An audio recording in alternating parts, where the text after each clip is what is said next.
Pemirsa, Liga Akbar yang disebut-sebut sebagai saksi kunci yang baru dalam kasus pembunuhan Vina dan Eki kemarin menjalani pemeriksaan di Polda Jawa Barat. Dalam kesaksiannya itu, ia dipertanyakan kurang lebih selama 6 jam dengan 15 pertanyaan. Kuasa hukum Liga Akbar, Bana, juga menyatakan bahwa kliennya mencabut beberapa poin dalam BAP di tahun 2016 lalu.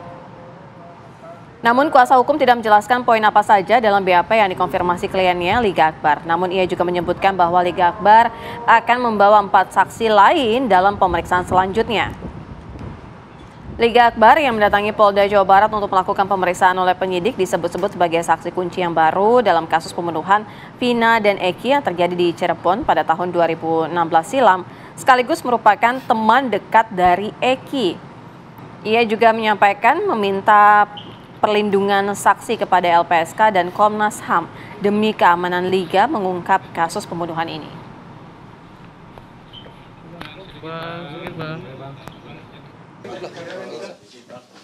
Minta doanya aja buat almarhum Eki, almarhum Vina, dan minta doanya buat semuanya biar kasus ini cepat selesai dan dibukakan keadilan buat kita semua. Cukup. Alasannya apa? Menjadi saksi kunci. Alasan dari pribadi. Saksi kunci. Yang mendorong karena dipanggil dari Polda.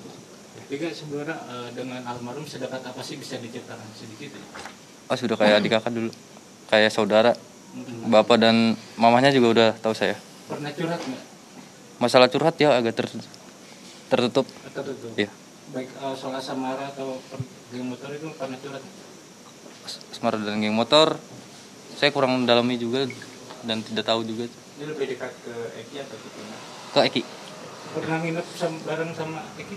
Iya, di rumah. Di rumah Eki. Rumahnya Eki. Iya. Ya, oke ya. Kan nantinya ke pokok perkara, kasihan. Pemirsa, penyidik Polda Jawa Barat ini meminta keterangan dari ayah korban Vina, yakni Wasnadi Otong, dan diperiksa selama kurang lebih 4 jam dan diberikan 13 pertanyaan di meja pemeriksaan. Wasnadi Otong menjalani pemeriksaan atas kasus pembunuhan terhadap anaknya, Vina Dewi Arsita, yang terjadi pada 2016 silam. Wasnadi didampingi salah satu anaknya ini Marliana serta kuasa hukum. Pemeriksaan keterangan berlangsung seputar kronologi peristiwa pembunuhan yang terjadi 8 tahun lalu. Kuasa hukum keluarga mengungkap ayah Vina dimintai keterangan sebagai saksi dan menjawab sebanyak 13 pertanyaan perihal berita acara pemeriksaan terdahulu pada kasus pembunuhan Vina dan juga Eki. Kuasa hukum menambahkan penyidik melakukan ulasan terkait kronologi kejadian dan dapat dijawab lancar oleh ayah dari Vina. Sesuai pemeriksaan, ayah, kemudian kakak dan juga keluarga Vina mengatakan tidak kenal dengan Peggy Setiawan yang saat ini sudah diamankan pihak kepolisian dan sudah sebagai tersangka juga. Keluarga Vina berharap dengan banyak saksi yang diperiksa, kepolisian segera dapat mengungkap secara jelas kasus pembunuhan Vina dan Eki.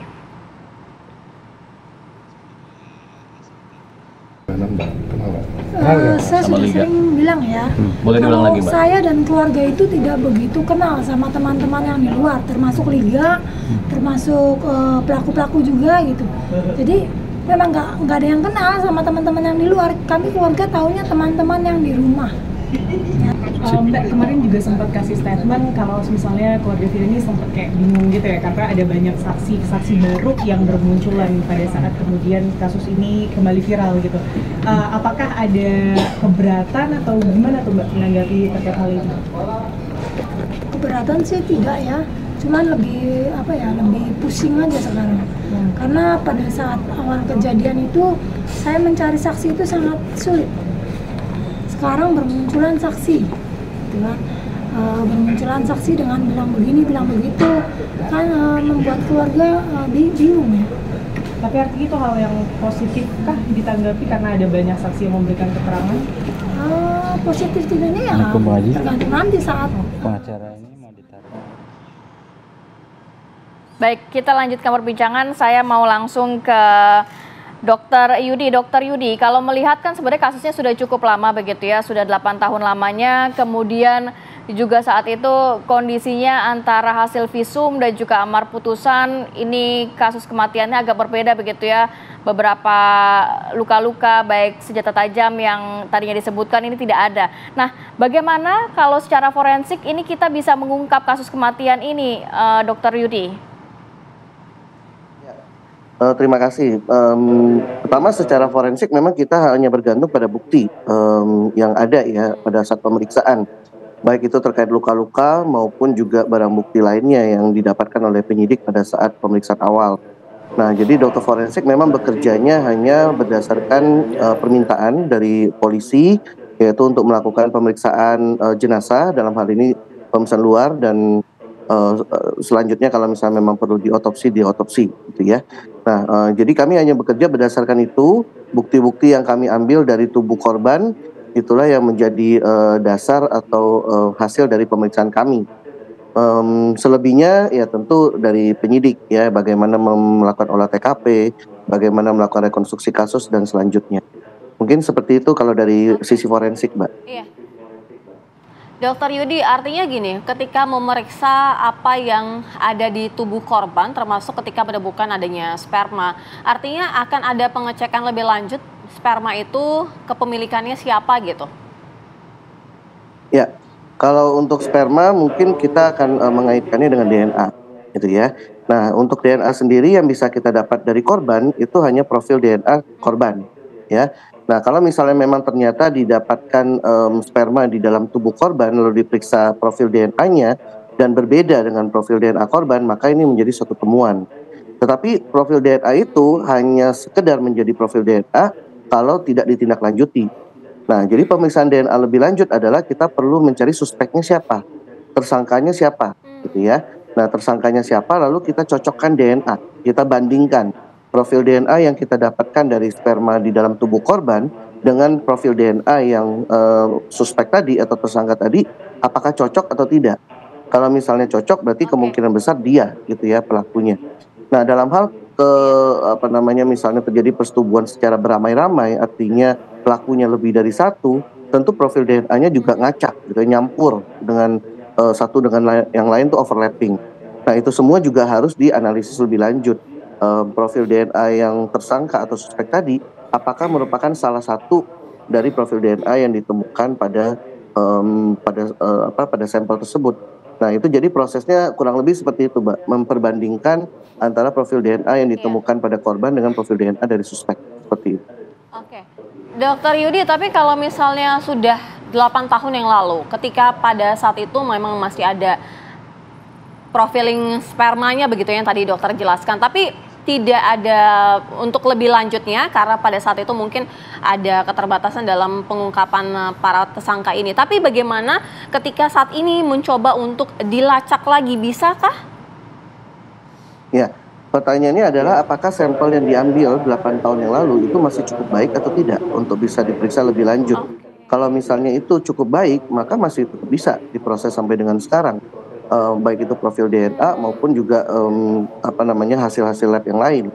Ya, pertanyaannya memang bagaimana menyimpan sampel DNA pada waktu itu, apakah sampel DNA itu cukup baik sampai dengan sekarang atau tidak. Itu. Oke. Kalau untuk forensik sendiri dokter biasanya masih dalam rentang berapa tahun dokter masih bisa diungkap sebuah kematian? Apakah dalam rentang 8 tahun ini misalnya kemudian masih bisa kalau nantinya dilakukan otopsi lagi atau memang sebenarnya sudah tidak bisa lagi?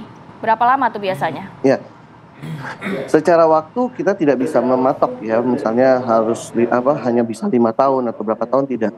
Tetapi kalau secara konsep kita bicara bahwa tubuh kita ini adalah tubuh biologis, gitu ya, yang bisa berubah seiring berjalannya waktu.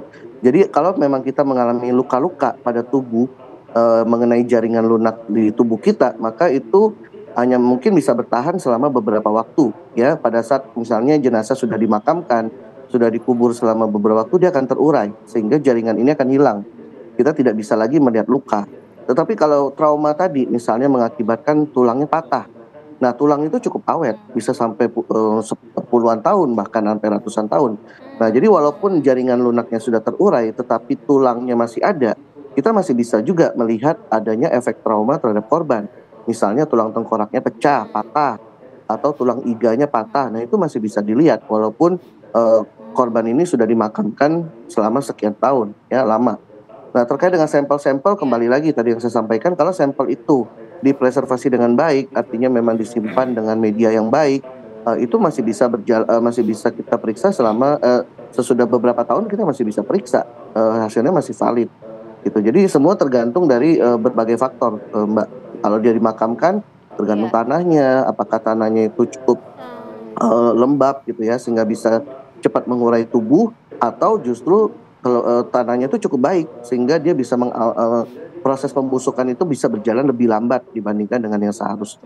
Jadi semuanya tergantung dari berbagai faktor. Dokter Gitu, Mbak. jelaskan kalau tulang itu mungkin bisa beberapa tahun, tapi kalau misalnya luka bekas tusukan, Traumanya kemudian kemudian juga ada retakan di kepala, itu artinya tergantung dengan kontur tanah juga ya, apakah langsung bisa mengurai tubuh atau bagaimana? Atau mungkin luka tusukan itu juga bisa diproses gitu ketika mungkin beberapa tahun?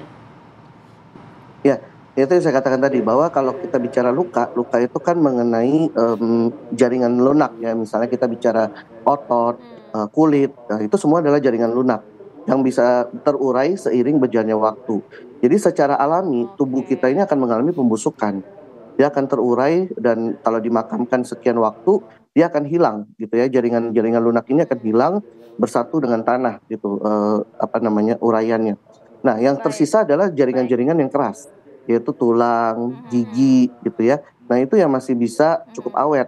Makanya kalau kita lihat atau kita gali makam setelah sekian puluh tahun, itu masih bisa kita pindahin tengkoraknya, kita pindahin tulangnya, itu masih bisa. Tetapi tubuh secara utuhnya gitu, kulitnya bagaimana, ototnya bagaimana, itu sudah tidak ada lagi setelah sekian lama. Nah, jadi makanya tergantung dari seberapa lama jenazah ini dimakamkan, itu akan berpengaruh terhadap temuan apa yang kita dapatkan pada jenazah yang kita gali. Nah, jadi kalau misalnya direncanakan pemeriksaan ulang, ya tentu kita harus mempertimbangkan hal-hal tersebut. Apakah masih ada temuan-temuan yang masih bisa kita dapatkan dari tubuh korban. Bisa didapatkan. Begitu mungkin kurang lebih. Saya mau ke Dokter Yudi, saya mau ke Bang Palmer. Kalau melihat ini kan nampaknya kalau dari sisi bukti-bukti seperti hasil otopsi dan lain sebagainya, dari sisi forensik nampaknya agak sulit begitu ya, karena melihat sudah cukup lama 8 tahun, kecuali memang bukti-bukti yang di tahun 2016 masih disimpan cukup baik begitu, baik sperma dan lain sebagainya. Nah, kalau dari kuasa praktisi hukum sendiri melihatnya, sebenarnya pihak kepolisian masih cukup punya peluang besar nggak sih untuk mengungkap kasus ini, melihat hanya mengandalkan saksi-saksi yang mengandalkan memori di tahun 2016 yang saat ini muncul ke permukaan saja? Baik, terima kasih teman-teman. Edi ya, ada di studio, dan teman-teman yang lain, pakai Dr. Yudi. Saya menyimak tidak utuh dari awal karena ada beberapa teknis tadi. Saya mau melihat tentang pembuktian yang sudah berjalan 8 tahun yang lalu. Sebenarnya berkas masih ada, walaupun berkas yang dari para tanda kutip terpidana. Kenapa saya katakan tanda kutip? Karena dipersoalkan, karena mereka banyak mencabut BAP-nya yang sebelumnya. Artinya ada proses yang mereka sangkal. Artinya juga ada proses penyidikan yang tidak proper, atau yang biasanya suka mereka tidak berkesempatan didampingi pengacara. Itu sering sekali menjadi penyebab mencabut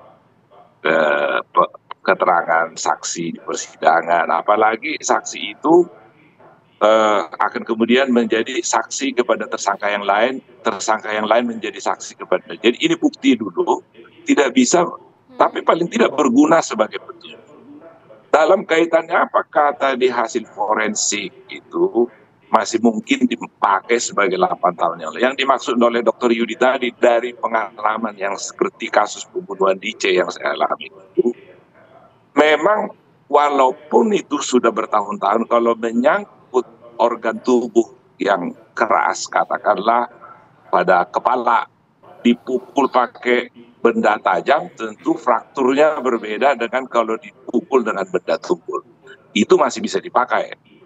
Tetapi saya sampai sekarang meragukan. Karena ini sudah 8 tahun mengandalkan keterangan saksi, sementara saksi sekarang sudah mulai berteriak-teriak, satu dan yang lain sudah tidak lagi nyambung. Menurut saya juga kalau untuk pembuktian seperti ini, polisi mesti ekstra keras bekerja. Di dalam kejadian-kejadian lalu, apabila ternyata ditemukan suatu proses perkara, due process of law yang tidak proper, maka baik penyidiknya maupun jaksanya, termasuk hakimnya, harus dieksaminasi. Eksaminasi tidak selalu menghukum orang yang menjalankan tugas. Eksaminasi itu juga untuk menemukan adakah di dalam proses ini sesuatu kejanggalan. Dari itulah nanti bahagian yang bisa disumbangsikan kepada penyidikan yang baru. Karena bukan perkara yang baru ini, peradilan sesat ini. Coba baca, saya kembali ingatkan buku. 30 tahun yang lalu saya sudah baca buku Herman Mustar. Ada 10 contoh peradilan sesat di dunia. Salah satunya ada di Indonesia, di luar buku itu adalah Sengkon dan Karta. Orang sudah demikian juga pembunuhan tukang jagal rakyat. Hasil DNA-nya mengatakan orang yang dihukum 14 tahun, sudah dijalani 8 tahun, ternyata Ryan yang membunuh kemudian mengaku di luar saya. Ingatkan kasus Ryan tukang jagal itu. Bayangin hasil DNA bisa kalau misalkan salah. dari Saya mesti proses hukum, nih, dari segi hukum sendiri Bang Palmer, ini ada kesaksian yang disampaikan oleh beberapa orang gitu ya, yang berbeda-beda. Kemudian juga ada yang mencabut bahkan poin-poin dalam BAP. Ini akan seperti apa hukumnya begitu? Karena ini kan artinya berubah-ubah gitu dari kesaksian mereka. Ya, kalau mengacu kepada apa yang dikatakan oleh rekan saya Hotman Paris, mengatakan bahwa itu sudah ada putusan. Artinya putusan itu ada satu fakta hukum dari keterangan saksi. Permasalahannya kan kita tidak bisa melihat kertas putusan itu menjadi bukti dalam kertas yang walaupun cara ini sebenarnya dipakai. Ingat, mencabut tidak mencabut keterangan yang ada di dalam BAP atau yang ada dalam putusan, perkara yang disidangkan itu harus mendengar keterangan saksi di persidangan terhadap terdakwa itu. Banyak ternyata penyimpangan proses beracara termasuk di pengadilan. Tidak ada yang bisa mengontrol supaya berjalan hukum acara. Contoh, berita acara di tempat lain, penyitaan di dalam perkara lain bisa dipakai serta-merta dalam perkara lainnya, padahal tidak disita untuk perkara itu. Sekarang kita ambil contoh dalam kasus ini. Dulu keterangan orang itu di persidangan yang 5 orang sudah dihukum mengatakan ABC. Sekarang di antara 5 orang itu ada yang mengatakan BCA keterangannya, berbalik-balik kan. Nah, kembalilah kepada ketentuan pasal 183. Oke, poinnya sudah kita tangkap, Bang Palmer. Kita harus jeda dulu sejenak. Nanti saya mau ke Bang Edi dan juga Bang Ibnu. Kalau Bang Ibnu melihat apa sih sebenarnya pertimbangan jaksa waktu saat di proses pengadilan di tahun 2016, saat tidak ada CCTV di situ, saat tidak ada sperma tapi tak ada DNA di situ, kenapa akhirnya hasil visum dan juga amar putusan ini bisa berbeda? Sebenarnya apa yang menjadi pertimbangan ya, mungkin kita bisa gambarkan nanti di segmen berikutnya. Tetap bersama kami di Apa Kabar Indonesia Pagi.